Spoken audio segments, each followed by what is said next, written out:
Malaria is a life-threatening disease that continues to affect millions of people around the world every year, especially in regions where healthcare resources are limited. It is caused by a tiny parasite called Plasmodium, which is so small that it can only be seen under a microscope, making it invisible to the naked eye and difficult to detect without proper testing.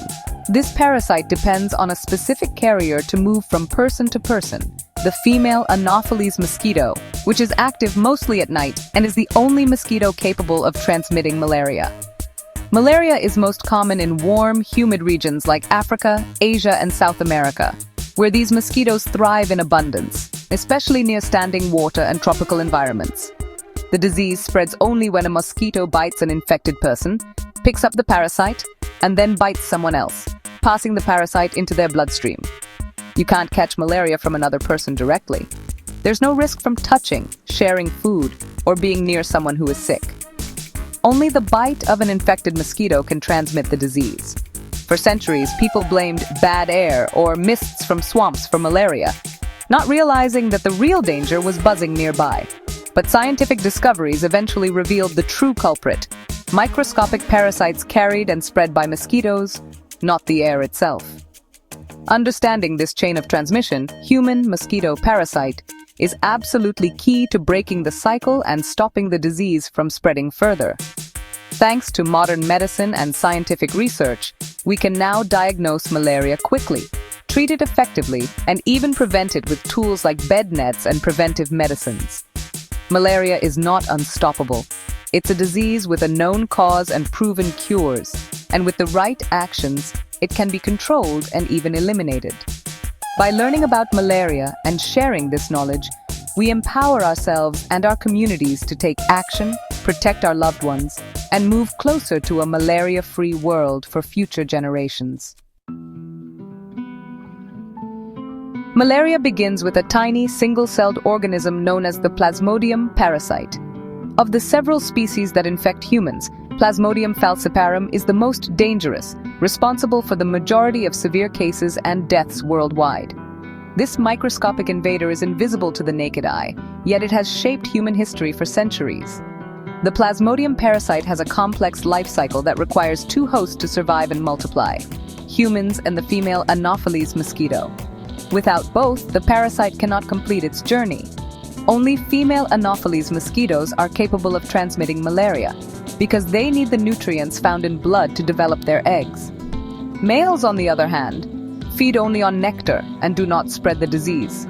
When a female mosquito bites a person already infected with malaria, it draws blood containing the Plasmodium parasites. Inside the mosquito, these parasites undergo further development, multiplying and preparing for the next stage.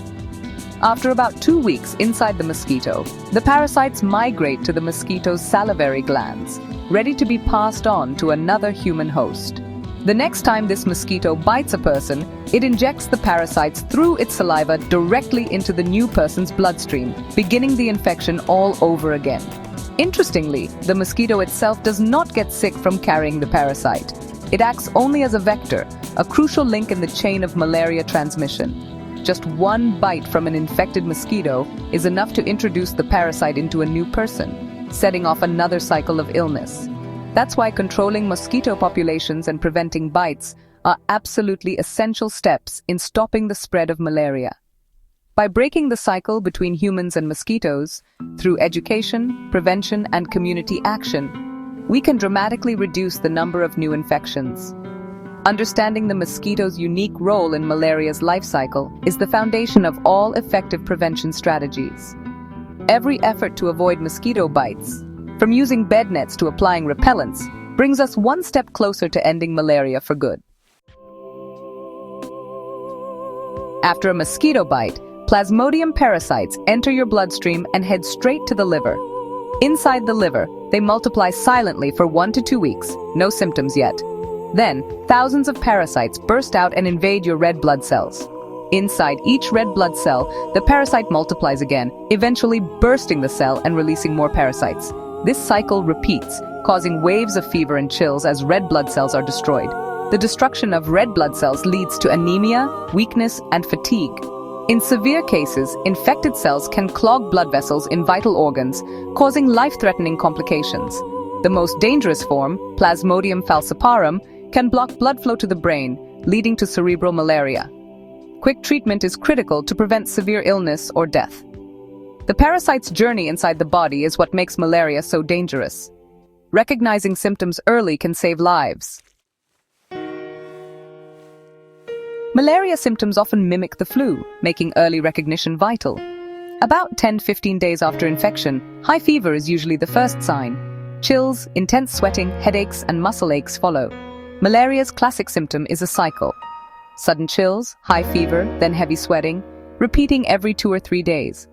Other symptoms include nausea, vomiting, diarrhea, and sometimes jaundice from destroyed red blood cells. The spleen may enlarge and become painful as it works to filter infected cells. Severe malaria can cause confusion, seizures, breathing problems, and organ failure. Symptoms can worsen rapidly, especially with Plasmodium falciparum. If you've been in a malaria risk area and developed these symptoms, seek medical help immediately. Early diagnosis and treatment are crucial for recovery. Don't ignore the warning signs. Malaria can become life-threatening fast. Diagnosing malaria begins with a careful look at your symptoms and a detailed review of your recent travel history. Doctors need to know if you've been to areas where malaria is common, as this greatly increases the risk. They'll ask about classic symptoms like fever, chills, headaches, and muscle aches, as well as any recent trips to malaria-prone regions. Even mild symptoms can be important clues, so sharing all details helps. During the physical exam, doctors may check for an enlarged spleen, signs of anemia, or jaundice. These findings can point toward malaria, especially if you've been exposed. The gold standard for diagnosis is a blood test. A small drop of your blood is placed on a slide and examined under a microscope to look for malaria parasites. This microscopic test not only confirms malaria but also identifies the specific Plasmodium species, which is crucial for choosing the right treatment and predicting the course of the illness. In many clinics, rapid diagnostic tests, or RDTs, are also used. These tests are simple and fast. Just a drop of blood on a test strip can give results in about 15 to 20 minutes. RDTs are especially valuable in rural or remote areas where laboratory facilities may not be available, making quick diagnosis possible even far from hospitals. Sometimes both tests are used together, RDTs for rapid screening and microscopy for confirmation, counting parasites, and monitoring treatment response. If the first tests are negative but doctors still suspect malaria, they may repeat the tests after a day or two, since parasites can be hard to spot early on. Accurate diagnosis is essential. It ensures you get the right medicine quickly, improving your chances of a full recovery and reducing complications.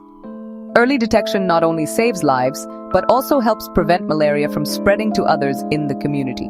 Trust the tests. Timely and accurate diagnosis is the first and most important step to beating malaria and protecting your health. Malaria is curable with the right medicines, especially if treatment starts early. The main treatment is artemisinin-based combination therapy, ACT, a powerful two-drug approach. ACT quickly reduces parasites and prevents drug resistance. It's vital to finish the full course, even if you feel better after a day or two. Stopping early can let hidden parasites survive and cause a relapse. For certain types like Plasmodium vivax or oval, a second drug targets dormant liver parasites to prevent future illness. Treatment may differ for severe cases, children, or pregnant women. Hospital care is needed for severe malaria. Following your doctor's instructions ensures a complete cure and stops the disease from coming back. Prompt, complete treatment is your best defense against malaria. Preventing malaria starts with avoiding mosquito bites, which are the main way the disease spreads. Sleep under insecticide-treated bed nets every night. These nets block and kill mosquitoes, offering vital protection. Use insect repellent with DEET, picaridin, or oil of lemon eucalyptus on all exposed skin. Wear long-sleeved shirts and trousers, especially at night, to reduce your risk of bites. Eliminate standing water around your home to reduce mosquito breeding and help protect your family. Community efforts like indoor residual spraying also help control mosquitoes and lower malaria risk. Travelers to malaria areas should take preventive medicines as prescribed by their doctor. These medicines kill parasites before they can make you sick or cause serious illness. Combining nets, repellents, and medication builds strong, layered protection for everyone. Prevention is simple, effective, and saves lives. Every step truly counts in the fight against malaria.